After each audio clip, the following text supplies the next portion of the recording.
Censor board ஒரு ரொம்ப அவசரம் காட்டியிருக்கு, ரொம்ப உத்வேகம் காட்டியிருக்கு, எக்ஸ்ட்ரானரி இன்ட்ரெஸ்ட் காட்டியிருக்கு. இப்போ போய் கேவியட்லாம் போட்டு வச்சிருக்காங்க.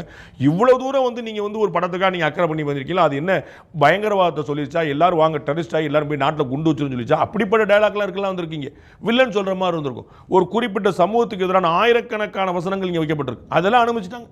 நேரடியாக ஒரு சமூகத்தை விமர்சிக்கக்கூடிய வசனங்கள் 1000 வசனங்கள் படமாக காட்டுவேன், அதெல்லாம் போயிடுச்சு. இப்போ இதில் என்ன பண்ணிட்டாங்கன்னு கேள்வி வருதுல்ல.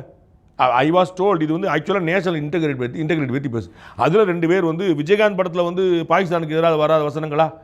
அதில் வந்து எந்த படத்தில் எதுக்கு வரல? நீங்கள் விஸ்வரூபம் படத்தில் எதுக்கு நீங்கள் மியூட் பண்ணீங்க?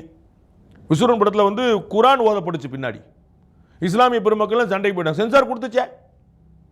வெகு மக்களோட எழுச்சிக்கு பிறகு தான் எனக்கு பிரச்சனை வந்துச்சு. உங்களுக்கு புரியுங்களா? குரான் ஓதப்பட்டு ஒரு கழுத்திருக்கக்கூடிய சம்பவம் வந்துருச்சு, இதில் எஸ்டாப்ளிஷ் ஆயிடுச்சு. அதுக்கப்புறம் அங்கே இஸ்லாமிய பெருமக்கள் சண்டை போட்டாங்க, அதுக்கப்புறம் அரசாங்கம் தலையிடுச்சு, அதுக்கப்புறம் அந்த இதை வந்து நீக்கினாங்க. ஸோ சென்சார் போர்டு அதுக்கு தடுக்க கொடுக்கலையே. அப்போ அதுக்கெல்லாம் எப்படி சென்சார் போர்டு கொடுத்துச்சு? அப்பயே ஜனநாயகனுக்கு பண்ணுறாங்கிற ஒரு கேள்வி வருது. எனக்கும் அதே கேள்வி தான் வருது. உங்கள் கேள்வி தான். நான் கலைஞர் சொன்ன மாதிரி உங்களுடைய கேள்வியிலேயே பதில் இருக்குது.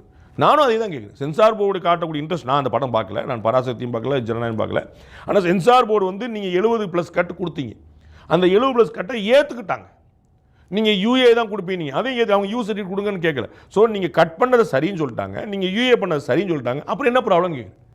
அதுக்கப்புறம் நீங்கள் எல்லாருக்கும் தெரியும், நீதியரசர் மாண்புமிகு நீதியரசர் கேட்குறாங்க, ரிலீஸ் டேட்டை வந்து தீர்மானிச்சுட்டு நீங்கள் எப்படி சென்சார் கொடுக்குறீங்க? ரொம்ப ஆச்சரியமாக போச்சு எனக்கு.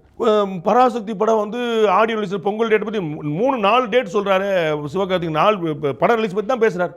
நாங்கள் ஏற்கனவே அக்டோபரில் பிளான் பண்ணோம், நாங்கள் ஏற்கனவே தீபாவளிக்கு பிளான் பண்ணோம், அப்புறம் நாங்கள் பொங்கலுக்கு பிளான் பண்ணோம், பொங்கலுக்கு ஒரு படம் வந்துருச்சு அப்படின்னு பொங்கல் படத்தை ரிலீஸ்னு சொன்னார். ஆடியோ லான்ச் போய் சொன்னார். அப்போ சென்சார் கிடைக்கவே இல்லை. அவர் பேசும்போது சென்சார் கிடைக்கவே இல்லை. பொங்கலுக்கு எப்படி தீர்மானிச்சாங்க?